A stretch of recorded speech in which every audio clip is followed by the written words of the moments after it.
সৰুতে মোক মা দেউতাই নিজৰ ঘৰত নৰখাই লোকৰ ঘৰ এখনত পঠিয়ালে। তথাপিও মই লোকৰ ঘৰখনো মই নিজৰ বুলি আপোন কৰি এই ঘৰখনত ডাঙৰ দীঘল হ'লোঁ।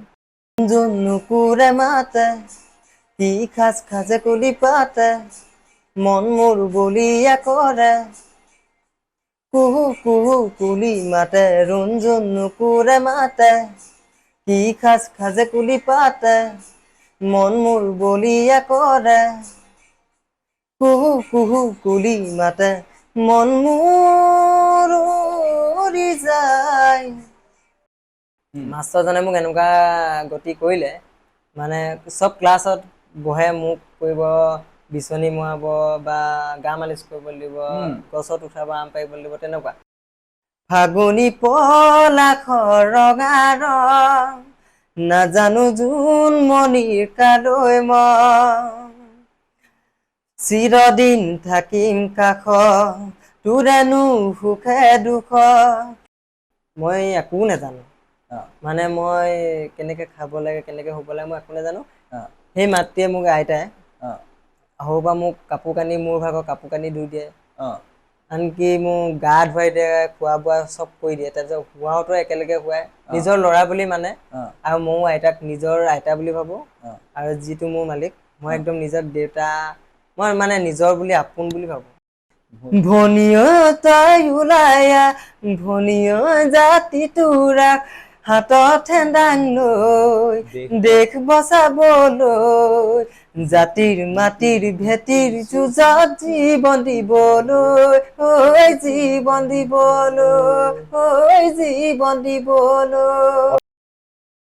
নমস্কাৰ, দ্য আনস্ক্ৰিপ্টেড বাই এছ.এইচৰ আন এটি নতুন খণ্ডলৈ আপোনালোক সকলোকে স্বাগতম জনাইছোঁ। মই সঞ্জীৱে। আজি আমাৰ মাজত উপস্থিত আছে এনে এজন অখ্যাত যুৱক যাৰ কণ্ঠৰ এটি সংগীত শুনাৰ লগে লগে আপোনালোকৰ মন প্ৰাণ ভৰি পৰিব।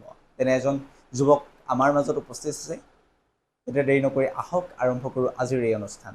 তোমাক আমাৰ এই ইউটিউব চেনেললৈ স্বাগতম জনাইছোঁ। নমস্কাৰ। কেনেকুৱা খবৰ? ভালে আছে? ভাল ভাল। তুমি এই সংগীতৰ যাত্ৰাটো কেনেদৰে আৰম্ভ কৰিলা?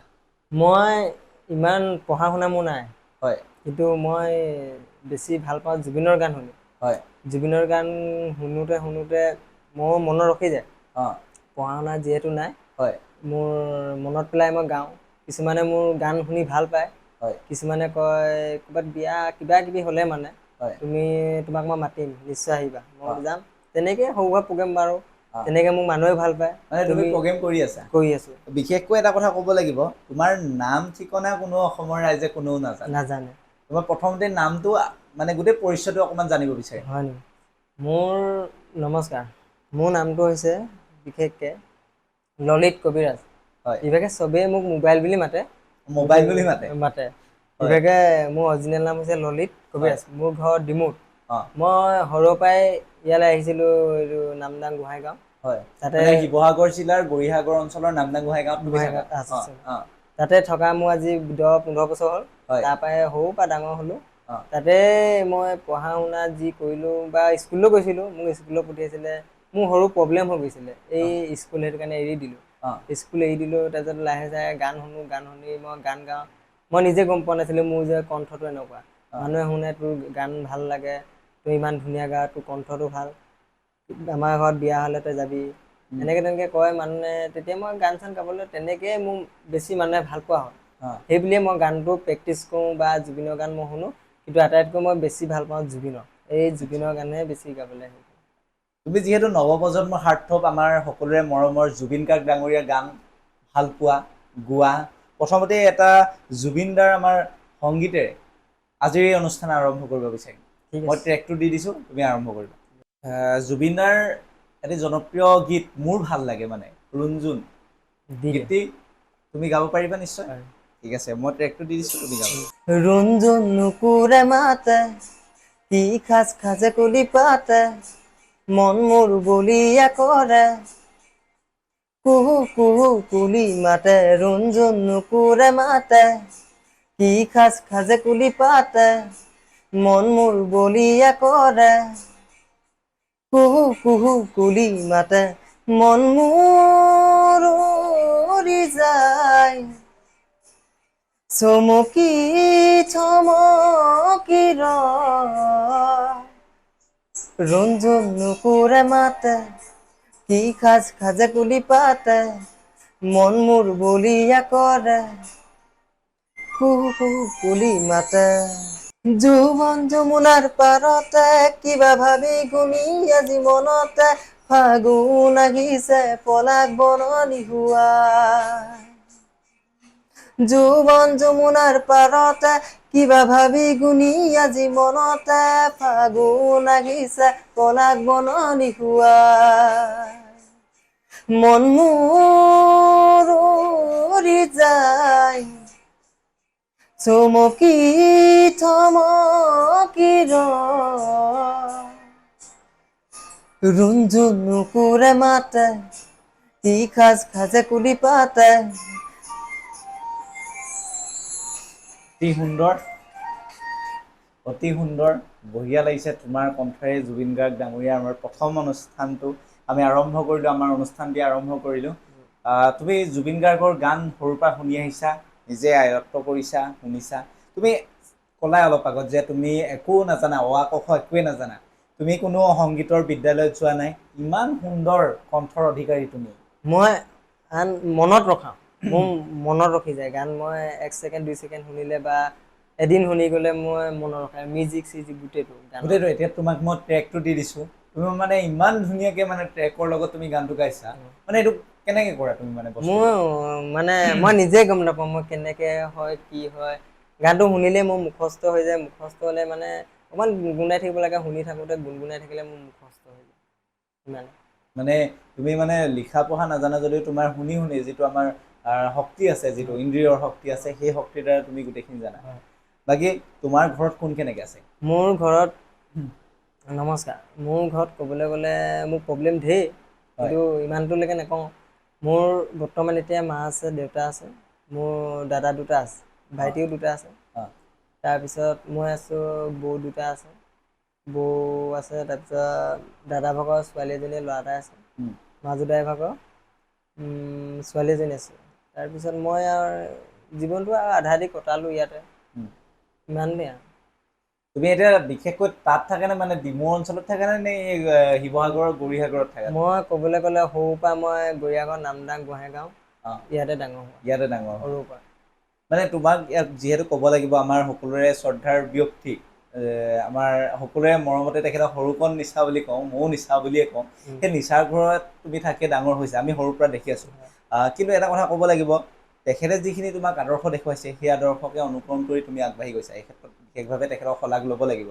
তেখেতে তোমাক কৈছিলেনে তই সংগীত শিক তোৰ কণ্ঠটো ভাল বা তেনেকুৱাখিনি কৈছিলে নাই তোমাক তেওঁ নকয় তথাপিও মনে মনে তেওঁ ভাবে যে এই গান গাই ভাল পায় কিন্তু তেওঁ মোৰ গান কেতিয়াবা উৎসাহ হয় মানে গাবলৈ বিচাৰে কিন্তু মই যেনেকৈ জুবিনৰ গানটো মই টানো বা গান গাওঁ তেওঁ মোক এদিন ক'লে যে জুবিনৰ গান গাওঁ যে ইমান উশাহ তই ইমান দীঘলকৈ টান কেনেকৈ টান মই সুধিলে মানে তেখেতে মোক সুধিলে তুমি কেনেকৈ টানা মই বোলো মানুহৰ সেইটোৱে যিটো বেলেগক দিয়া নাই সেইটো মোক দিছে যিটো পঢ়া শুনা দিয়া নাই যিটো মোক জ্ঞান মগজত দিছে মই সিমানটো ক'লোঁ বোলে ঠিকে আছে তোক মই এইটোৱে প্ৰাৰ্থনা জনাইছোঁ তই আগলৈ যাতে আৰু তই পঢ়িব নোৱাৰিলি এইটো তোক মই নকওঁ কিন্তু তই এদিন নহয় এদিন ভাল মানুহ হ'বি মই সেইটোৱে তোক কামনা কৰিলোঁ মই মোৰ ফালৰ পৰা তোক আশীৰ্বাদ দিছোঁ তই যাতে ভাল মানুহ হ তই এনেকৈ তই চলিবি সেইটো মই জানো মোক সিমানটো ক'লে মই বোলো ঠিক আছে কিন্তু মোৰ ইমানটো নালাগে যিহেতু মই জীৱনটোত জন্ম হ'লোৱে কিবা এটাতো কৰি খাব লাগিব ন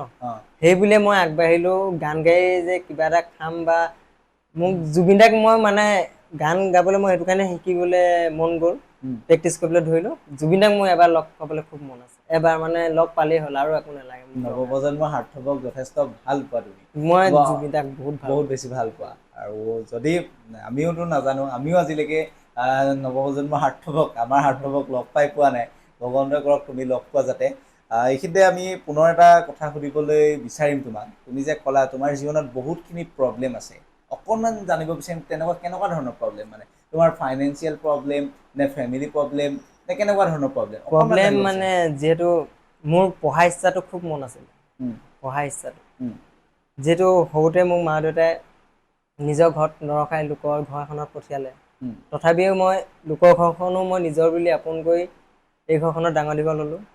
এই ঘৰখনত ডাঙৰ দীঘল হ'লোঁ। তাৰপিছত মোক যোনজনে মোক আনিছিলে তেওঁ মোক স্কুলত নাম লগাইছিলে মোক পঢ়িবলৈ মন যোৱাৰ কাৰণে। পঢ়িবলৈ গ'লোঁ। পঢ়িবলৈ যাওঁতে মই পঢ়িছিলোঁ, শিকিছিলোঁ। তাতে এজন মাষ্টৰ আছিলে। মাষ্টৰজনে মোক এনেকুৱা গতি কৰিলে মানে চব ক্লাছত বহে মোক কৰিব বিচনী মৰাব বা গা মালিচ কৰিব দিব, গছত উঠাব, আম পাৰিব দিব, তেনেকুৱা। মই ছাৰক ক'লোঁ মই যদি এনেকৈ আপোনাক মই গা মালিচ কৰিব লাগে ক্লাছত যদি বহিবলৈ টাইম নাপাওঁ মই ঘৰত গৈ কাম কৰি থকাই ভাল। তেনেকৈ ক'লোঁ। তই কি ক'বলৈ আহিছ মোক এনেকৈ তেনেকৈ ধেৰ ক'লে মাষ্টৰ। তাৰপিছতে মোৰ মনটো সদায় তেনেকৈ তথাপিও যাওঁ, মনটো নেপেলাওঁ। মানে মোক পঢ়া ইচ্ছাটো বেছি আছে, মন নেপেলাওঁ তথাপিও গৈ থাকোঁ। আকৌ মোক তেনেকুৱাখন কৰিলে তেতিয়া মই ভাবিলোঁ নাই নাযাওঁৱেই, যি হয় হওক আৰু। তেনেকৈ মই স্কুলখন এৰি দিলোঁ। স্কুলখন এৰি দিয়াৰ পৰা মই কামত ধৰিলোঁ। কামত ধৰাৰ পৰা ধৰিলোঁৱে।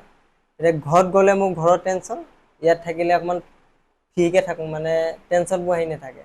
ঘৰলৈ গ'লে মোৰ আমুক হৈছে, মোৰ বেমাৰ হৈছে, কিন্তু মই এইটোৱে চিন্তা কৰোঁ মোৰ মা দেউতা জীয়াই আছে, মই মা দেউতাক জীয়াই ৰাখিব লাগিব। মই সেইকাৰণে মই কষ্ট কৰোঁ, যিহেতু মই পঢ়িবতো নোৱাৰিলোৱে, পঢ়াৰ কথা ধৰি নাথাকোঁ। তোমাক এইখিনিতে এটা কথা সুধিম, যিজন টিচাৰে তোমাক তেনেকুৱাখিনি গা মালিচ কৰা, বৰ্তমান আমি নিউজ চেনেলত বা তেনেকুৱাখিনি দেখি আছোঁ।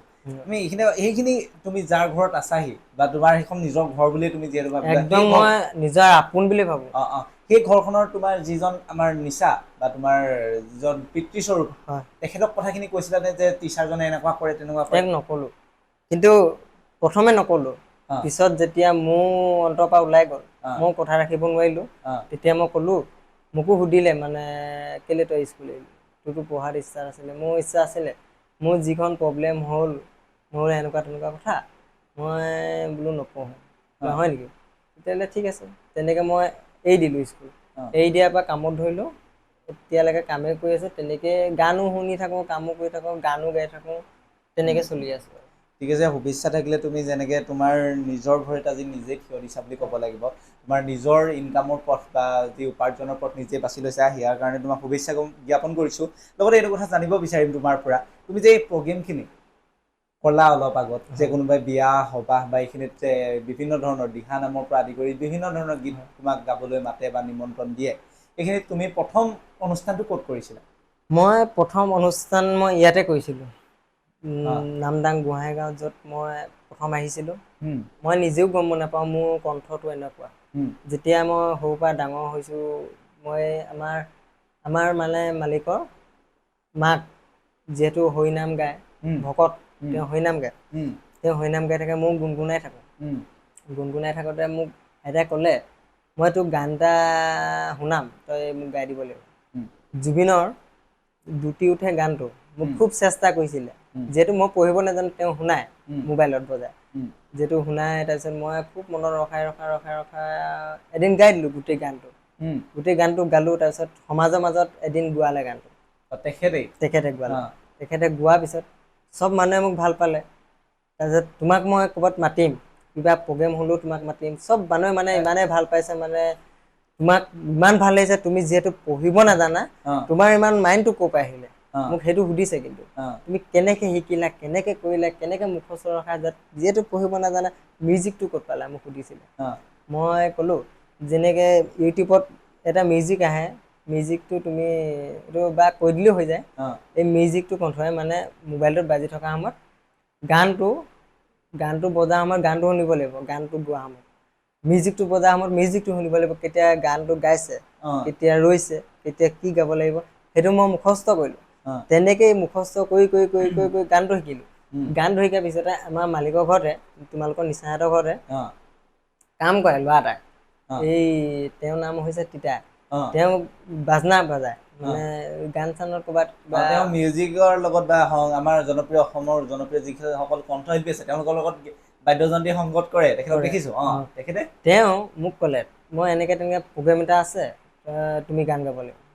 ক'ত আছিলে সেই প্ৰগ্ৰেমটো? সেই প্ৰগ্ৰেমটো মই পাহৰিছোঁ সৰুতে, তেওঁ মনত থাকিব পাৰে, কিন্তু মোৰ মনত নাই। তেওঁ মোক লগ ধৰিলে, বোলে ব'লা গান এটা গাই দিবা, তুমি এটা গালেই হ'ব। মোৰো তেতিয়া লাজ ভয় লাগে। তেওঁ বেছি জোৰ জবজ কৰাৰ কাৰণে গ'লোঁ।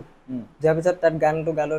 চব মানুহে মোক ইমানেই ভাল পাইছে মানে তেওঁকো কৈছে তুমি ল'ৰাটোক কেনেকৈ পালা ক'ত পালা কি এইটো কৈছে তেওঁ দিছে মই নাই দিয়া মানে ক'ত পালা কেনেকৈ পালা কি কৰিলা তাৰপিছত মোক বহুত মানুহে মোক আশীৰ্বাদো দিছে তুমি যিহেতু পঢ়িব নোৱাৰা তোমাৰ সুখ হওক বা শান্তি হওক তুমি ভালকৈ আগলৈ আগুৱাই যোৱা মোক সিমানটোলৈকে ক'লে আৰু আচ্ছা তুমি প্ৰথম অনুষ্ঠানটোত যিখন মঞ্চ পাইছিলা সেই মঞ্চত যিটো গীত বা গাইছিলা অসমৰ বা যিসকল জনতা আছিলে কণ্ঠ তোমাৰ কণ্ঠৰে তেখেতৰ যাদুকৰী কণ্ঠৰে তেওঁলোকক মন্ত্ৰমুগ্ধ কৰিছিলা সেই গীতটি অকণমান শুনিব বিচাৰিম যিহেতু আমাৰ হাতত সেই মিউজিকটো নাই তথাপিও তোমাৰ কণ্ঠৰে অকণমান শুনিব বিচাৰিম মই গাই দিছোঁ সেই গীতটি যেতিয়া বিপি চানাকে গাইছিলে মানে বিহু সুৰীয়া বিপিন চানাকে এইটো মই গানটো খুব ভাল পাইছিলোঁ সেই গানটো গালে মোক মানুহে খুব ভাল পায় যিহেতু তুমি কৈছা যেতিয়া মই গাই দিছোঁ গানটো দু লাইন ফাগুনী পলাশ ৰঙা নাজানো জোন মনি কালৈ মজু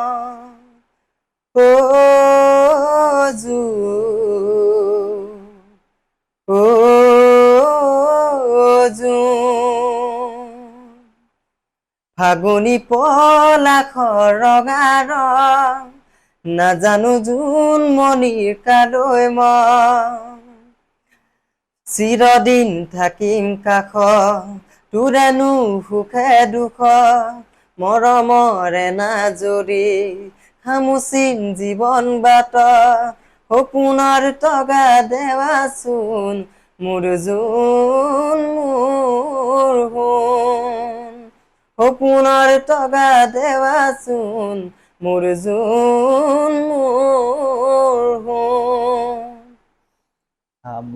অসমৰ দৰ্শকসকলে বৰ্তমানলৈকে অনুষ্ঠানটো চাই আছে হয়তো আপোনালোকে এই যাদুকৰী কণ্ঠৰ যুৱকগৰাকীক মৰম দিব বুলি আশা ৰাখিছোঁ আপোনালোকৰ যদি তেনেকুৱা কিবা অনুষ্ঠান থাকে তেখেতৰ যিটো উপাৰ্জনৰ পথ অকণমান সুগম কৰি দিব বুলি আমি আশা ৰাখিছোঁ সঁচাকৈয়ে মই আচৰিত হৈ পৰিছোঁ যে ইমান সুন্দৰ কণ্ঠৰ অধিকাৰী আমাৰ মাজত সোমাই আছে আমাৰ মাজত যিসকলক লোকক লৈ আমি বহুতে ইটিকিং কৰোঁ বিভিন্ন ধৰণৰ শব্দৰে তেখেতলোকক তুচ্ছ তাচ্ছিল্য কৰোঁ সেইজন যুৱকে আজি অসমৰ এই সংগীত জগতখনক ধৰি আছে বুলি ক'ব লাগিব কিয়নো তেখেতৰ যাদুকৰী কণ্ঠৰে বৰ্তমান আমাক মন্ত্ৰমুগ্ধ কৰিছে আপোনালোকক মন্ত্ৰমুগ্ধ কৰি আছে আমি জানিব বিচাৰিম তোমাক যে এই আইতাই যে প্ৰথম হৰিনাম শিকাইছিলে জুবিন গাৰ্গ ডাঙৰীয়াৰ যিটো হৰিনাম শিকাইছিলে ক'ব লাগিব তেখেতেই তোমাৰ শিক্ষাগুৰু বুলি ক'ব লাগিব এই সংগীতৰ জগতখনত তেওঁক লৈ তুমি কি ক'ব বিচাৰিবা তেওঁক লৈ কি মই কিনো ক'ম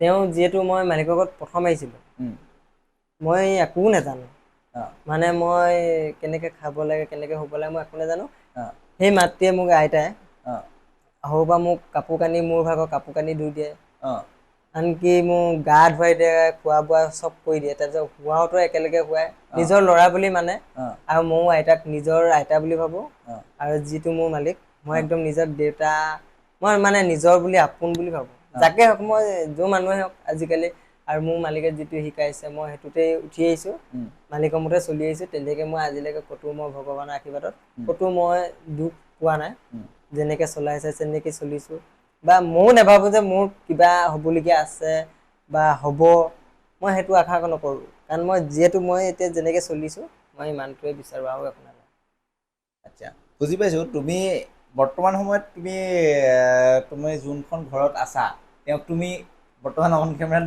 মালিককৈ আছা তুমি আচলতে তেওঁৰ সম্পৰ্কটো আচলতে তোমাৰ মালিক বা তেনেকুৱা কৰ্মচাৰীৰ নিচিনা নহয় আচলতে তুমি বেলেগ এটা শব্দৰে মাতা কি বুলি মাতা বা কেনেধৰণৰ সম্পৰ্ক এইটো অকণমান জানিব বিচাৰিম তুমি মই ইভাগে ককাইদেউ বুলি কওঁ ককাইদেউ বুলি মাতো হয় মানে তেওঁলোকৰ ঘৰত যোনে কাম কৰে বাট ময়ো কাম কৰোঁ তাত কিন্তু মই যেনেকৈ কাম কৰোঁ তেওঁ সেইটো মোক নাভাবে যে মোৰ ঘৰত ই কাম কৰে মোৰ চাকৰ মোক সেইটো নাভাবে নিজৰ আপোন ময়ো নিজৰ আপোন বুলি ভাবোঁ কিন্তু লগৰবোৰে কয় নাই তেওঁলোকৰ কাম কৰাকেইটাই মালিক সেই বুলি ময়ো ভাবিলেও মই মালিক বুলি কওঁতে ভাল হ'ব মই তেতিয়াৰ পৰা মালিক বুলি মাতোঁ সেই শব্দটো মোক বেছিকৈ ওলায় ককাইদেউটো নোলায় মালিক বুলি বেছি ওলায় ঠিক এইটো কাৰণে মোক ক'বলগীয়া হৈ যায় আচ্ছা আচ্ছা বুজি পাইছোঁ বাকী এইখিনি সময়ত তোমাৰ অতি ভাল লগা এটি গীত শুনিব বিচাৰিম কোনটো গীত শুনাবা আমাক মনৰ নিজানৰ গান মনৰ নিজানত ঠিক আছে মই ট্ৰেক লগাই দিব বিচাৰিম ইমান সুন্দৰভাৱে নৱপ্ৰজন্মৰ হাৰ্থবৰ পৰা আদি কৰি বিভিন্নজনৰ সংগীত তুমি গাই আহিছা অকল বৰ্তমান আমি কিন্তু অনুষ্ঠানৰ শুনি আছো কেৱল বিপিন চাওডাঙৰ গীত এটি শুনিলো তাৰ পৰা জুবিন গাৰ্গ ডাঙৰীয়াৰ গীত শুনিলো তাৰ বাহিৰেও তুমি আন কণ্ঠশিল্পীও গীত গোৱা আন মানে মই বেছিভাগ জুবিনৰ গানটো বেছি মন দিওঁ যিহেতু মই জুবিনদাৰ এতিয়া আগতে ভূপেন হাজৰিকা আছিলে ভূপেন হাজৰিকাৰ পিছত এইবোৰ হেৰি মহেন্দ্ৰ হাজৰিকা কিবা কিবি তেওঁলোক আছিলে তেওঁলোক যোৱাৰ পিছত এতিয়া আমাৰ অসম গায়ক হাতক ক'বলৈ গ'লে জুবিন দাস মই জুবিন দাক এই কাৰণে ভাল পাওঁ জুবিন দাই আমাৰ কাৰণে যিমানখন কৰিছে যিমান অসমৰ গান গাইছে যিহেতু বেলেগ ছিংগাৰে নোৱাৰিব মই যিমানটো জানো মানে আৰু যিকেইটা গান গাইছে জুবিন দা লিখা হ'ব নোৱাৰে আৰু জুবিন দাৰ গান মই যদি গাওঁ মোৰ মানে মনটো এনেকুৱা লাগে যে জুবিন দাৰ ওচৰত মই গুচি যাম বা জুবিন দাৰ লগত কিবা এটা কৰিম বা অভিনয় কিবা কিবি এটা মন যায় যিহেতু মোৰ বহুত মন যায় কিন্তু এবাৰ জুবিন দা মই কথাত কথা ওলাইছে কাৰণে কৈছোঁ ভটিয়াপাৰলৈ আহিছিলে ভটিয়াপাৰত জুবিন দা আহোঁতে আমাৰ পাপুদাৰ ইয়াৰ ভটিয়াপাৰত আহিলে প্ৰগ্ৰেম আছিলে প্ৰগ্ৰেম আছিলে ৰাতি 3টা বজাত আহিছে মোক লগৰ এটাই লগ ধৰিলে বোলে আজি জুবিন দাই আহিব প্ৰগ্ৰেমটো চাম মোৰ মনটো খুব ভাল লাগিছে মোক কাৰণ চাবলৈ পাম আৰু আজি জুবিন দাক আৰু কিহে পায় মই ঘৰত কৈছোঁ মই আজি জুবিন দাক চাবলৈ যাম দেই তাৰ লগৰটোৱে লগ ধৰিলে বোলে ওলাবি মই গা পা ধুই মেলি ৰেডি তাৰপিছত মোৰ বহুত দুখ লাগিলে মানে এইটো কাৰণে লগৰটোৱে যিহেতু মোক লগ ধৰিছিলে সি অকলে গুচি গ'ল মই গা পা ধুই ভাত পানী খাই ৰেডি হৈছোঁ আৰু ময়ো যাম যিহেতু জুবিন দাক এবাৰ হ'লেও আজিলৈকে দেখা নাই মুখৰ আগৰ পৰা মোৰ চাবলৈ মোৰ খুব মন আছে চালোঁ নাই আহিলোঁ অকলে গুচি গ'ল তাৰপিছত মই এতিয়া শুনি আছোঁ আৰু ঘৰৰ পৰা ঘৰত যিহেতু শুনি আছোঁ বিচনাৰ পৰা মোৰ মনটো নাই মনা একদম কিবা লাগিছে আৰু চকু পানী ওলাইছে যদি জুবিন দাক মই এনেকুৱা লাগিছে জুবিন দাক যেন মই দেখি নাপামেই নেকি এতিয়াও এনেকুৱা মন যায় কিন্তু মই ভাবিছিলোঁ সি কেলৈ লগ মোক এৰি থৈ গুচি গ'ল কি বেয়া পালে বা তেনেকুৱা মন আহি গ'ল কিন্তু সেইটো কাৰণে মোৰ আজিকালি মনবোৰ ভাগি গ'ল যে জুবিন দাক মই কেতিয়াবা লগ পাম জানো কিন্তু খুব মন যায় জুবিন দাক লগ পাবলৈ বহুত চেষ্টা কৰোঁ জুবিন দাক লগ পাবলৈ ক'ৰবাত চেপন তেপন চবলৈকে যাওঁ কিন্তু জীৱনত আজিলৈকে মই জুবিন দাক মোবাইলতে দেখিছোঁ আজিলৈকে ওচৰত লগ পোৱা নাই বা জুবিন দাক মই কোনো ষ্টেটত বা ডিমুলৈ যায় চেপনলৈ যায় ভটিয়াপাৰলৈ আহে যোৰহাট আহে মই আজিলৈকে লগ পোৱা নাই কিন্তু মানে তোমাৰ বহুত ইচ্ছা আছে যিহেতু মোৰ মন যিটো আছে মানে জুবিন দাৰ প্ৰতি মই সেইটো মানে এবাৰ হ'লেও জুবিন দাক মই মুখৰ আগৰ পৰা দেখিলে মোৰ মনটো ভাল লাগে আৰু তোমাৰ সেইখিনি তোমাৰ উইচখিনি ভগৱানে পূৰণ কৰক আমি তাকে আশা মানে ভগৱানৰ ওচৰত প্ৰাৰ্থনা কৰিছোঁ এইখিনিতে জানিব বিচাৰিম জীৱনত তোমাৰ বহুতখিনি হতাশা আহিছে হতাশাখিনিক তুমি আওকাণ কৰি নিজেই আগবাঢ়ি গৈছা বৰ্তমান সময়ত আৰু এটা কথা ক'ব লাগিব বিশেষকৈ তুমি যিখিনি নপঢ়া নুশুনাকৈ তুমি যিমানখিনি বৰ্তমান সময়ৰ প্ৰেক্ষাপটত তুমি যিমানখিনি গান গাই আছা সংগীত চৰ্চা কৰি আছা এইখিনি তোমাৰ ঘৰৰ পৰা গম পায়নে ঘৰত ছাপোৰ্ট কৰেনে তোমাৰ যিখন ডিমৌ ঘৰ তেওঁলোকে কেনেকৈ গম পায় যে গম পায়নে তোমাক এইখিনি ছাপোৰ্ট কৰেনে কথাখিনি ছাপোৰ্ট কৰে মোক ইমানটোৱে কৈছিলে মোৰ বাইদেউ এজনী আছে মোৰ নিজৰ বাই তেওঁ আমি তেতিয়া সৰু মই তেতিয়া ইয়ালৈ অহা নাই মোৰ বায়েও গান গায় মোৰ বায়েৰ কণ্ঠখন মোৰ কণ্ঠতকৈ বহুত ভাল যেতিয়া জুবিন দাই মন যায় মোৰো গানটো উলিয়াইছিলে সেই গীতটি শুনি আমাৰ বায়ে চকু পানী ওলাই যায় কিন্তু যেতিয়া মই গাবলৈ কওঁ তুমি গোৱা এবাৰ গোৱাচোন মই শুনো তাৰপিছত বায়ে গালে বায়ে গোৱাৰ পিছত মোৰ মনটো এনেকুৱা লাগিলে মই তেতিয়া জুবিন দাক চিনি নাপাওঁ জুবিন দা কি বুলি কয় মই ক'লোঁ যে তুমি গোৱাচোন মই শুনি চাম গালে গানটো শুনাৰ পিছত মোৰ মনটো বেয়া লাগিলে ইমান ধুনীয়া গান ইমান মজাকৈ তুমি গোৱা তোমাৰ কণ্ঠটোতো তোমাৰো ভাল তুমি ক'ৰবাত গোৱা না কেলে মোৰনো কি গাম মোৰ বোলে এনেকুৱা তেনেকুৱা কথা মই নোৱাৰিম সেনেকৈ ক'লে তাৰপিছত বিয়া হৈ গ'ল বিয়া হৈ যোৱাৰ কাৰণে বোলে মই এতিয়া গাব নোৱাৰোঁ কিন্তু জুবিন দাৰ গান ময়ো ভাল পাওঁ কিন্তু তোৰ সুৰটো ভাল মোক ক'ত শুনিলে মই নাজানো মোৰ সুৰটোৰ কথা তেওঁ ক'লে ভাইটি তোমাৰ সৰুটো ইমান ধুনীয়া, তুমিতো জানা, অ', তুমি কেনেকৈ গম পালা? অ', তুমি সেই নামদাং গোহাঁইগাঁৱত থাকোঁতে মোবাইলত তুমি গান এৰিছিলা। মই বোলো কেতিয়াবা এৰো ফেচবুকে হোৱাটছআপে তেনেকৈ। অ', তেতিয়া মই পাইছিলোঁ বোলে, মই গোৱা দেখিছিলোঁ, তুমি গানটো গাইছা। যেতিয়া মই মন যায় মই গানটো গালোঁ, অ', সেই গানটো গাওঁতে আমাৰ বায়ে এনেকুৱা কান্দিলে, অ', মই তেতিয়াই গম পালোঁ গানৰ মাজত কি কি লুকাই থাকে। মৰম, ভাল পোৱা, আৱেগ, মানে চব লুকাই থাকে গানৰ মাজত। মানুহৰ ফূৰ্তিও লাগে গানতে, খং উঠে গানতে, চব ক্ষেত্ৰত মানে গানটো এইটো কাৰণে বনোৱা হয় মানুহৰ, গানটো গালে মানুহৰ মনো ফূৰ্তি লাগে বা কেতিয়াবা আৱেগিক হৈ পৰে মানুহে। কেতিয়াবা এনেকুৱা মন যায়, মানে কি ক'ম আৰু মোক ক'বলৈ মানে বাট নোহোৱা হৈ গৈছে। বুজি পাইছোঁ তুমি যিখিনি কথা কৈছা।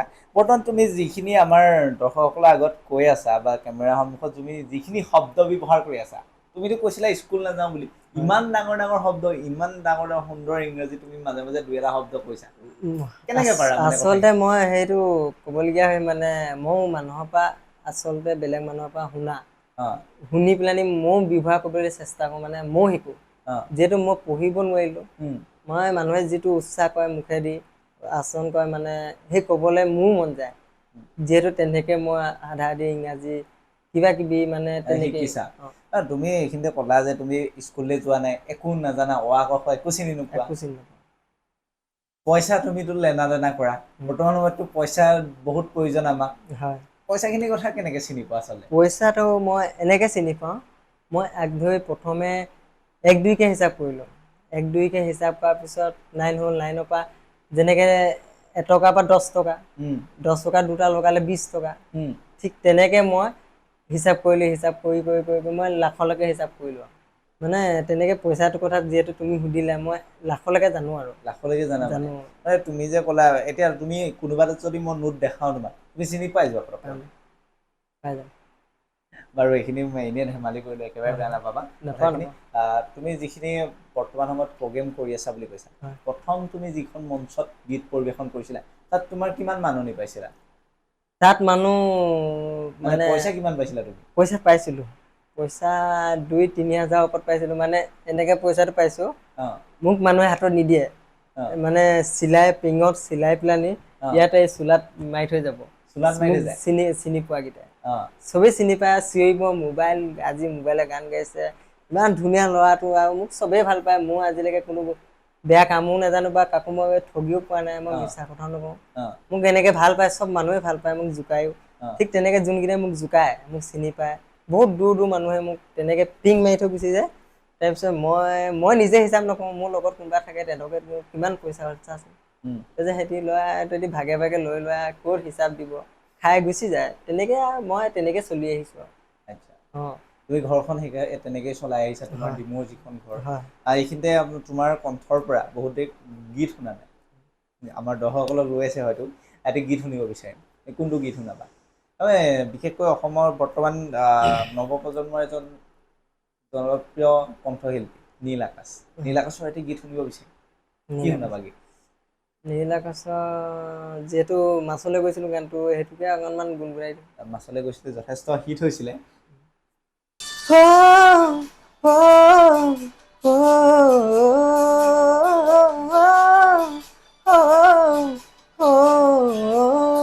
মাছলে গৈছিলোঁ, এজনীও নাপালোঁ, ঘৰলৈ আহি মই নিমখ ভাত খাই দিলোঁ।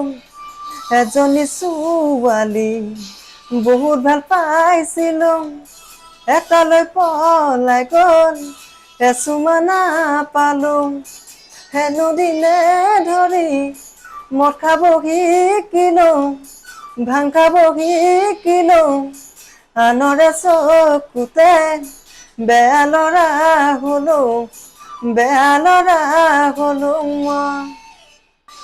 কলেজলে গৈছিলোঁ, ডাঙৰ মানুহ নহ'লোঁ, ঘৰলৈ আহি মই খেতিতে ধৰিলোঁ, আকৌ এজনী ছোৱালী প্ৰেমতে পৰিলোঁ, তাই হেনো প্ৰফেচৰ, পাছতে গম পালোঁ, হেনো দিনে ধৰি মদ খাব শিকিলো ভাং খাব শিকিলো আনৰে চকুতে বেয়া ল'ৰা হলো বেয়া ল'ৰা হলো মই। অতি সুন্দৰ, ইমান সাংঘাতিক কণ্ঠ এই যুৱকজনৰ। আপোনালোকে হয়তো আচৰিত হৈ পৰিছে, সাংঘাতিক কণ্ঠ এই যুৱকজনৰ। এই কণ্ঠ শুনি আপোনালোকৰ মন্ত্ৰমুগ্ধ হৈ পৰিছে, আপোনালোকৰ আবেলিটো, আপোনালোকৰ এই দিনটো ৰঙীন হৈ পৰিছে বুলি মোৰ মনে কৈছে। তোমাৰ এইখিনিতে আৰু এটা কথা জানিব বিচাৰিম, তোমাক অসমৰ ৰাইজে যদি বা কোনোবা এজন ৰাইজে যদি যোগাযোগ কৰিব বিচাৰে, কোনোবা এখন মঞ্চ দিব বিচাৰে, কেনেকৈ যোগাযোগ কৰিব? তোমাৰ ফেচবুক, হোৱাটছএপ বা তেনেকুৱাখিনি মোবাইল চোবাইল আছে জানো? মোবাইল মানে আছে, মই অকল ফোনহে কৰোঁ। বাকী এইকেইটা আমাৰ ঘৰৰ দাদাই এইবোৰ খুলি মেলি দিছে, হোৱাটছআপ বা ফেচবুক, ইউটিউব চিউটিউব এইবোৰ তেনেকৈ মই চলাওঁ। ইভাগে মই নাজানো ক'ত কি কেনেকৈ কৰে, কিন্তু যিহেতু মোবাইলৰ ষ্টেজ আছে মই তেনেকৈ এৰিব জানো। ক'ত কি কৰিবলৈ মই সেইবোৰ নাজানো। তুমি ফেচবুকত যে অলপ আগত ক'লা তুমি সংগীত তুমি ৰাইজৰ মাজলৈ পঠিয়াইছা, সেইখিনি সংগীত তুমি ৰাইজৰ মাজলৈ পঠিওৱাৰ পিছত যথেষ্ট মৰম পাইছা। সেই সংগীতটো কোনটো আছিলে আৰু তোমাক ৰাইজে কেনেদৰে মৰম দিছিলে সেই সময়ত, অকণমান ক'বা নেকি? মৰম মানে যিহেতু মোক সোধে, বহুত মানুহে চিনি নোপোৱা মানুহ সোধে বা কমপ্লেইন কৰে মানে এনেকৈ মোবাইলত, মানে ইমান ধুনীয়া গান গাইছা, আমুক তামুক, তুমি ক'ৰ হয় কি কথা। আমি মেছেজ কৰি দিয়ে, মই মেছেজ কৰিব নাজানো, মেছেজ পোৱা মানুহো নাই। যিহেতু তাৰপিছত যেতিয়া মই মেছেজকেইটা থৈ দিওঁ মানে মোবাইলত, ডিলিট কৰি নিদিওঁ, তাৰপিছত মোৰ লগৰবোৰক দেখাওঁ, সিহঁতি পঢ়িব জানে। তাৰপিছত এনেকৈ তেনেকৈ তোক হাই দিছে, তোক ভাল লাগিছে বুলি কৈছে, তোৰ গানটো ভাল লাগিছে বুলি কৈছে।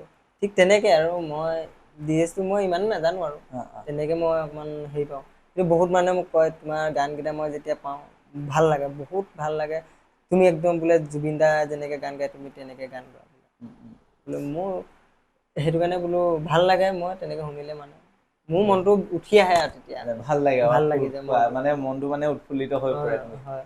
আচ্ছা, তোমাক অশেষ ধন্যবাদ জ্ঞাপন কৰিছোঁ। তোমাৰ এইকণ সময় আমাৰ বহুমূলীয়া সময়ত আমাক দিয়াৰ কাৰণে তোমাক বহুত বেছি ধন্যবাদ জ্ঞাপন কৰিছোঁ। এইখিনি এটা কথা ক'ব লাগিব বিশেষকৈ, ই যিজন শিক্ষকৰ কাৰণে আজি তেখেতে অ আ ক খ শিকিবলৈ নোৱাৰিলে, সেই শিক্ষকজনে এবাৰ উপলব্ধি কৰা উচিত আচলতে তেওঁৰ এখেতক শিক্ষা প্ৰদান কৰাত তেখেতৰ আচলতে অসুবিধাটো কি আছিলে। মই এবাৰ আপোনাক পোনপটীয়াভাৱে প্ৰশ্ন উত্থাপন কৰিছোঁ, এখেতক শিক্ষা প্ৰদান কৰাত আপোনাৰ প্ৰব্লেমটো কি আছিলে?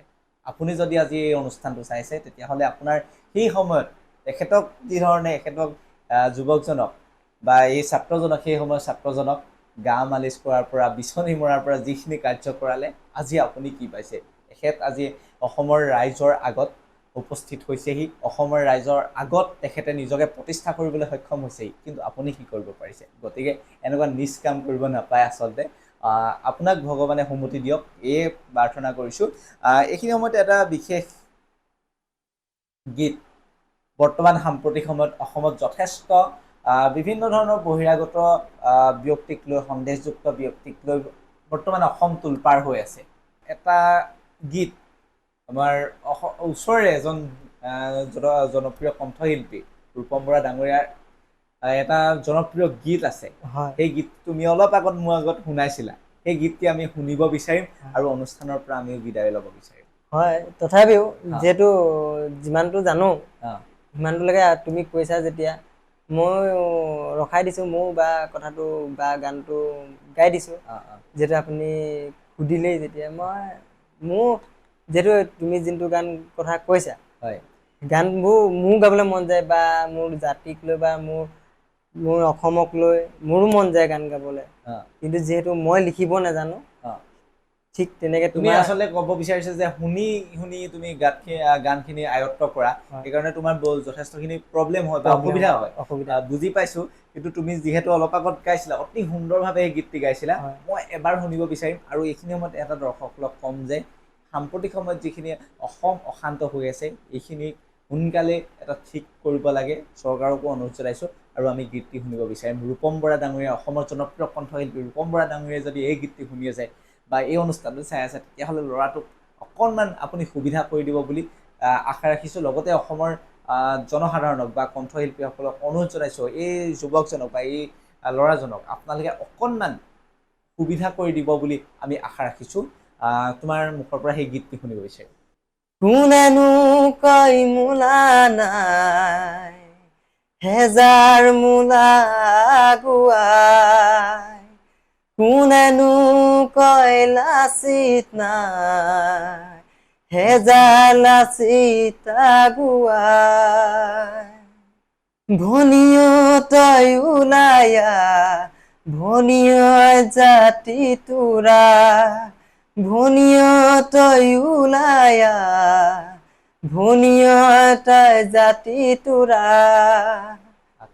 হাতত ঠেন্দাং লৈ দেশ বচাবলৈ জাতিৰ মাটিৰ ভেটিত যুঁজত বন্দিবলৈ জীৱন দিবলৈ ভনীয় তই ওলায়া ভনীয় জাতি তোৰা হাতত ঠেন্দাং লৈ দেশ বচাবলৈ জাতিৰ মাটিৰ ভেটিৰ যুঁজত জীৱন দিবলৈ জীৱন দিবলৈ জীৱন দিবলৈ। অতি সুন্দৰ অনুষ্ঠানটো তুমি সাফল্যমণ্ডিত কৰি দিলা। বৰ্তমান আমাৰ বন্ধু বান্ধৱীসকলক বা অসমৰ ৰাইজক এটা কথা ক'ব লাগিব, তেখেতে যিহেতু লিখিব নাজানে, শুনি শুনি আয়ত্ব কৰে।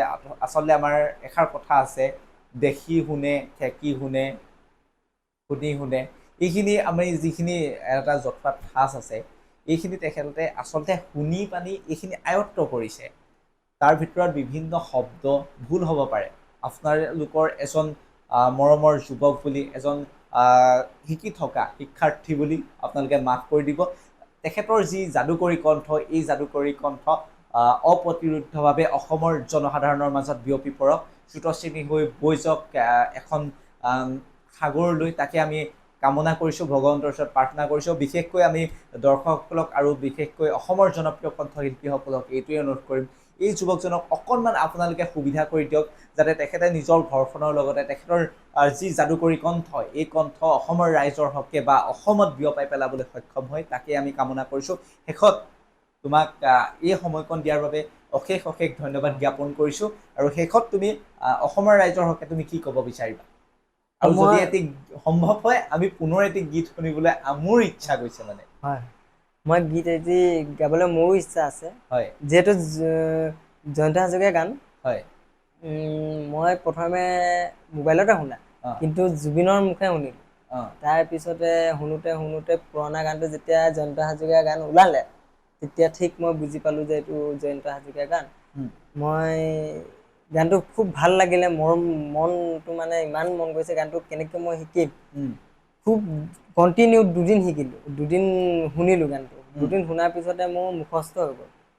হৈ যোৱাৰ পৰা মই গানটো সদায় উচ্চাৰণ কৰোঁ। কেনিবা গ'লেও মই হাবি হওক বা ৰাস্তা হওক যেনি যাওঁ, মই গানবোৰ সদায় চিঞৰি গাবলৈ বিচাৰোঁ। মই সদায় যেনেকুৱা জেগাত, ঠাণ্ডা জেগাত মোৰ বেছি ভাল লাগে, একদম চৰাই চিৰিকটি মাত শুনিলে মোৰ মনটো ভাল লাগে, তেনেকুৱা জেগাত মোৰ গান গাবলৈ মন যায়। ঠিক তেনেকৈ সেই গানটো মই এনেকুৱা জেগাত গৈ শুনিলোঁ, ক'ত চিঞৰি চাকৰি একো চৰাই চিৰিকটি মাত নাই, তেনেকুৱা জেগাত এই গানটো মই 2 দিন কণ্টিনিউ শিকিলোঁ। মই একদম মুখস্থ কৰি ল'লোঁ।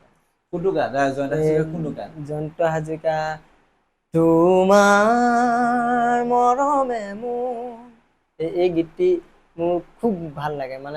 শুওঁতে বা ৰাতি পুৱাওঁতে মোৰ শুনিবলৈ মন গ'লে প্ৰথম এই গীতটি শুনি লওঁ, তাৰপিছতে বেলেগ গীত। আচ্ছা, তুমি এই গীতেৰে তোমাৰ প্ৰতিটো পুৱাৰ আৰম্ভণি কৰা বুলি ক'ব লাগিব। গীতটি মই তোমাক গাবলৈ অনুৰোধ জনাইছোঁ।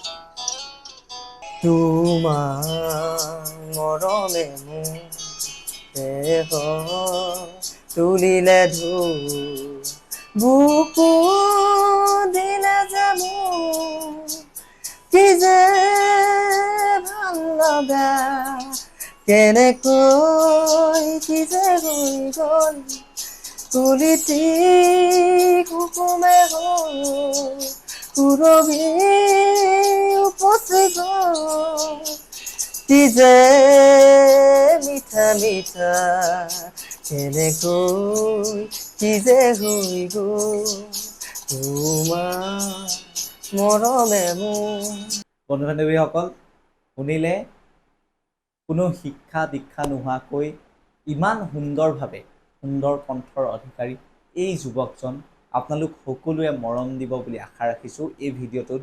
আৰু আপোনালোকৰ ওচৰত যদি তেনেকুৱা কোনো মঞ্চ দিব বিচাৰে তেতিয়াহ'লে এই যুৱকজনক আপোনালোকে যোগাযোগ কৰিব পাৰে। তেতিয়া মই ডেছক্ৰিপশ্যনত আৰু স্ক্ৰীনত এখেতৰ নাম্বাৰটো দি দিম, আপোনালোকে যোগাযোগ কৰিব। কিন্তু আপোনালোকক পুনৰ অনুৰোধ কৰিছোঁ যাতে বিতৰ্কৰ মাজলৈ লৈ নাযায়, কাৰণ এইকাৰণে বিতৰ্কৰ মই শব্দটো আনিছোঁ কাৰণ তেখেতৰ যিহেতু শিক্ষা কোনোবা দীক্ষা লোৱা নাই, কোনো ধৰণৰ গানৰ ওপৰত তেখেতৰ শিক্ষা আনুষ্ঠানিক শিক্ষা দীক্ষা লোৱা নাই, শুনি শুনি আয়ত্ব কৰিছে, যিটো আপুনি মই কৰিব নোৱাৰোঁ।